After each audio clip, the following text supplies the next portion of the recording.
الحمدللہ والصلاۃ والسلام علی من لا نبی بعد۔ حضرات مکرم، آواز فرقان چینل سے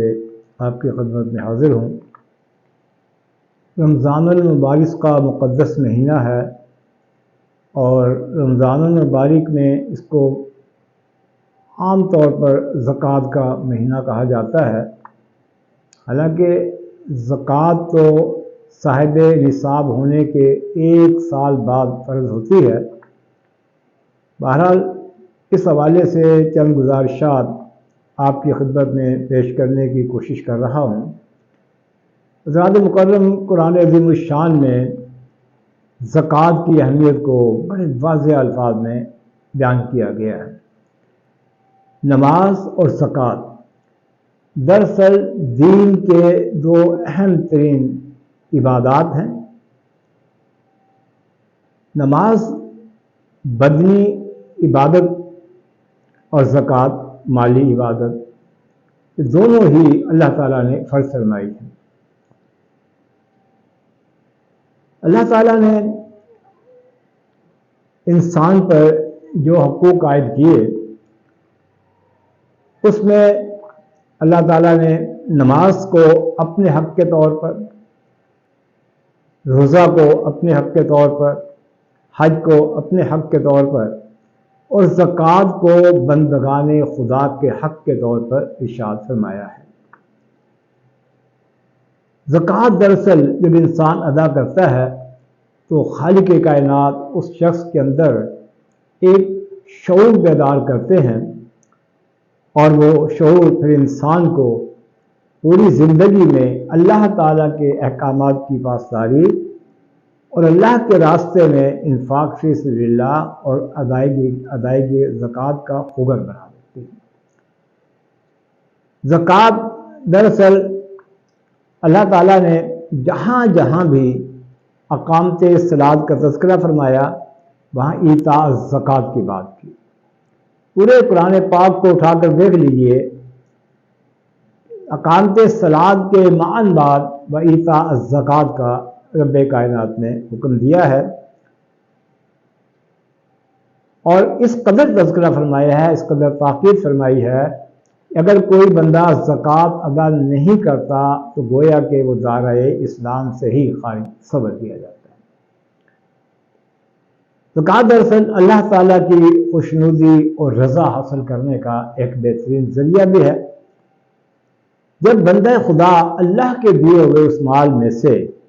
جو رب کائنات نے اس کو عطا کیا ہے، اس کی ضروریات سے زیادہ عطا کیا ہے، انسان اپنی زندگی کو بڑے اچھے انداز میں خوشحال طریقے سے گزارتا ہے اور اپنی اچھی بود و باش اختیار کرتا ہے، اچھا لباس پہنتا ہے، اچھی زندگی گزارتا ہے، اچھا کھانا پینا کھاتا ہے، اور یہ تمام جو ہے زندگی کے مصارف کے بعد اس کے پاس مال بچ جاتا ہے۔ تو کیا میرے رب کا کرم نہیں ہے صرف پہ؟ اور کیا بندہ خدا اپنے اس رب کے فضل اور کرم کا شکر ادا نہیں کرے گا؟ تو زکوٰۃ دراصل اسی جو اللہ تعالیٰ نے اس کو مالی مال دیا ہے، اس پہ زکوٰۃ ادا کر کے بندہ مومن رب کا شکریہ ادا کرتا ہے۔ اور پھر آپ اس بات کا اندازہ اس سے بھی لگائیے کہ جو شخص زکوٰۃ ادا نہیں کرتا، وہ اپنا گویا اپنی روح کا تزکیہ نہیں کر پاتا۔ انشاءاللہ اس پہ آگے چل کے بات کریں گے۔ آج کی نشست میں صرف اتنا ہی اس کی اہمیت کو یاد کرنے کی کوشش کر رہا ہوں کہ جیسے معاشرے میں یہ دیکھنے میں آیا ہے، اور یہ رات دن کا ہمارا تو واسطہ ہوتا ہے، خواتین ہمارے پاس آتی ہیں، مرد ہمارے پاس آتے ہیں، اور یقین جانیے کہ ایسی ایسی توضیحات تلاش کرتے ہیں زکوٰۃ سے بچنے کی کہ بڑا افسوس ہوتا ہے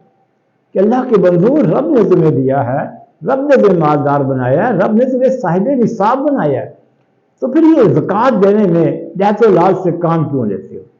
اس میں ڈنڈی کیوں مارتے ہو؟ لیکن جب ہم زکوٰۃ ادا نہیں کرتے تو ایک جانب تو ہم اللہ کا حق ادا نہیں کر رہے ہوتے، اور دوسری جانب ہم ان بندگان خدا کا حق مار رہے ہوتے ہیں کہ جس کے ذریعے سے بندگان خدا کی کفالت کی جاتی ہے۔ اللہ تعالیٰ امیروں سے زکوٰۃ لے کر غریبوں پر وہ جو مصارف اللہ تعالیٰ نے خود قرآن عظیم الشان میں 8 مصارف بیان کیے ہیں ان پہ خرچ کرنے کا حکم دیا جاتا ہے۔ حضرات مکرم قرآن عظیم الشان کا مطالعہ اس بات کو واضح کرتا دکھائی دیتا ہے کہ جتنے بھی انبیاء علیہ الصلوۃ والتسلیمات دنیا میں آئے، ہر نبی کی امت پر زکوٰۃ کو فرض کیا گیا۔ کسی نبی کی امت کو استثناء نظر نہیں آتا زکوٰۃ کے حوالے سے، اور قرآن عظیم الشان نے تو اس قدر کا تذکرہ ملتا ہے کہ غالباً 32 مقامات ایسے ہیں قرآن پاک میں جہاں اللہ تعالی نے زکوٰۃ کی ادائیگی کا حکم دیا۔ اور اس کی اہمیت کا اندازہ اس بات سے بھی لگا لیجیے، جب سیدنا صدیق اکبر رضی اللہ تعالیٰ عنہ کی خلافت کے زمانہ میں کچھ لوگوں نے زکوٰۃ کی ادائیگی سے انکار کیا، تو صدیق اکبر رضی اللہ تعالیٰ عنہ نے فرمایا کہ جو لوگ نماز اور زکوٰۃ کے درمیان فرق کریں گے تو ان کے خلاف جہاد کروں گا۔ سیدنا عمر فاروق رضی اللہ تعالیٰ نے کہا کہ صدیق، جو لوگ کلمہ پڑھتے ہیں، جو لوگ نماز پڑھتے ہیں، دیگر جو ہے وہ احکامات بجا لاتے ہیں، تو آپ ان کے خلاف کیسے جہاد کریں گے؟ تو سیدنا صدیق اکبر رضی اللہ تعالیٰ نے اپنے عزم کا اظہار کرتے ہوئے فرمایا تھا، تو روایات ہے کہ اگر کہیں سے بکری کا ایک بچہ بھی زکوٰۃ میں ملتا تھا، اگر وہ نہیں دیں گے میں ان کے خلاف جہاد کروں گا۔ اور ایک روایت ہے کہیں سے اونٹ کے گلے میں نکیل میں ڈالی رسی بھی اگر زکوٰۃ میں ملتی تھی، وہ نہیں دے گا تو میں ان کے خلاف بھی جہاد کروں گا۔ یعنی کہ اللہ کے صدیق اکبر رضی اللہ تعالیٰ نے زکوٰۃ کی اس اہمیت کو بڑے واضح الفاظ میں اجاگر کیا۔ حضرات مکرم قرآن عظیم الشان میں صرف زکوٰۃ کے مصارف کا ذکر نہیں کیا،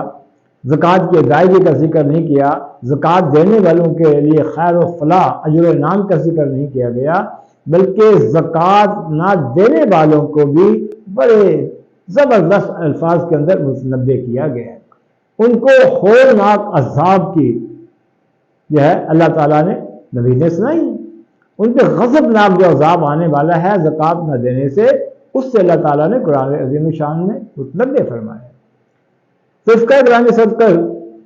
کیونکہ پروگرام کی حوالے سے بچنے کے لیے بہت ساری آیت کریمہ قرآن عظیم الشان سے اور احادیث مبارکہ آپ کی خدمت میں پیش کی جا سکتی ہیں، لیکن فی زمانہ تقریباً ہر بندہ ہی زکوٰۃ کے حوالے سے جانتا ہے کہ زکوٰۃ ظاہراً تو اسلام کا تیسرا بڑا رکن ہے، کہ نماز روزہ کے بعد تیسرے مقام پہ زکوٰۃ کا ذکر کیا گیا ہے۔ لیکن اگر آپ زکوٰۃ کی اہمیت کا اندازہ لگائیں تو اسلامی ریاست یہ مضبوط ترین ستونوں پہ کھڑی ہوتی ہے، زکوٰۃ اس کا دوسرا بڑا ستون ہے۔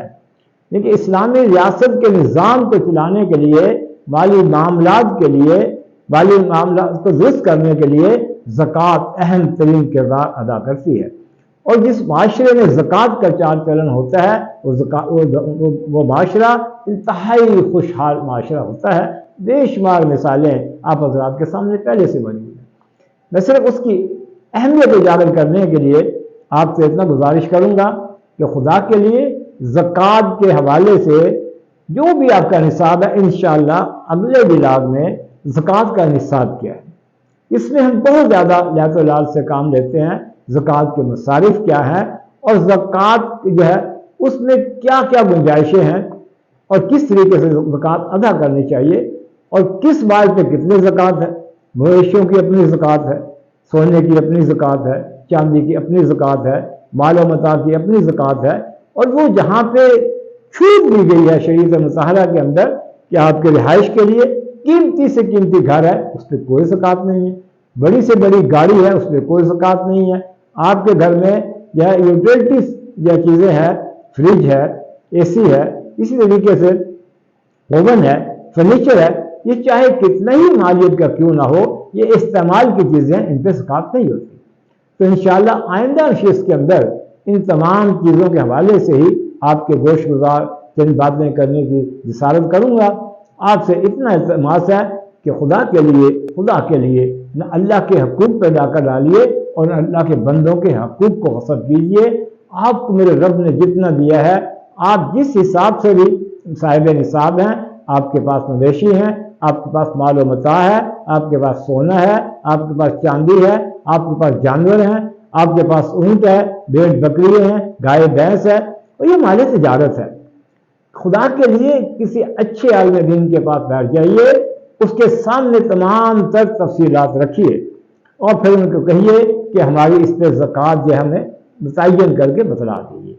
اور فی زمانہ تو یہ اس مشکل کو ہماری ریاست حلال کمیٹی نے بہت حد تک حل بھی فرما دیا ہے کہ جہاں چاند کی روز کا اعلان کیا جاتا ہے، وہیں فطرانہ صدقہ فطر کا بھی اعلان کر دیا جاتا ہے، فدیے کا بھی اعلان کر دیا جاتا ہے، اور زکوٰۃ کا نصاب کا بھی اعلان کر دیا جاتا ہے کہ اس سال اتنی رقم پر جس کے پاس سونا، چاندی اور نقد اتنی مقدار میں موجود ہو، جس پہ ایک سال گزر گیا ہو، تو اس پہ زکوٰۃ واجب ہے۔ انشاءاللہ آئندہ نشست میں آپ اس کو پروگرام کو ضرور دیکھیے گا کہ میں آپ کو بتاؤں گا کہ بندہ صاحب نصاب کب ہوتا ہے، اور پھر صاحب نصاب ہونے کے بعد کیسے کیسے انسان کی زندگی میں اتار چڑھاؤ آتے ہیں، کمی بیشی آتی ہے، نشیب و فراز آتے ہیں، تو پھر ہم کیسے ادائیگی زکوٰۃ کرنے والے بنیں گے۔ اللہ تعالیٰ سے توقع کرتا ہوں اور آپ بھائیوں سے یہ میں انتظار کرتا ہوں کہ اگلے پروگرام کا، اگلے ولاگ کا انتظار کیجیے، اور یہ تمام چیزیں ہیں ان کو جاننے کے انشاءاللہ ہم شریعت مطہرہ کی روشنی میں، احادیث مطہرہ کی روشنی میں، قرآن عظیم الشان کی روشنی میں، اور ہمارے فقہا نے جو اس پہ بڑا کام کیا ہے، بڑی جان فشانی کے ساتھ ان کی تمام چیزوں پہ غور و فکر کے بعد ہمارے لیے ایک نصاب متعین فرمایا ہے، تو اس کے حوالے سے انشاءاللہ چند گزارشات آپ کی خدمت میں پیش کرنے کی اشارت کروں گا۔ آپ سے صرف اتنی گزارش ہے کہ اگر آپ کو یہ میرا پروگرام اچھا لگتا ہے تو اس کو پھیلانے کے لیے اس میرے چینل کو، آواز فرقان چینل کو سبسکرائب بھی کیجئے، اس کو لائک اور شیئر بھی دیجئے، اور میری رہنمائی کے لیے کمنٹ باکس میں اپنی قیمتی آراء سے مجھے آگاہ بھی کیجئے۔ انشاءاللہ آپ کی آراء کی روشنی میں اس پروگرام کو بہتر سے بہتر انداز میں بنانے کی کوشش کروں گا۔ اللہ تعالیٰ سے دعا کرتے ہیں کہ بار اللہ ہمیں اس رمضان المبارک کی جو چند ایام کی مقدس ساعتیں باقی رہ گئی ہیں، ہمیں رمضان کے جملہ کو ادا کرنے کی، نماز کو یا خوشی اور خضوع کے ساتھ ادا کرنے کی، اور ادائیگی زکوٰۃ کو، صدقہ خیرات کو، انفاق فی سبیل اللہ کو زیادہ سے زیادہ کرنے کی خالق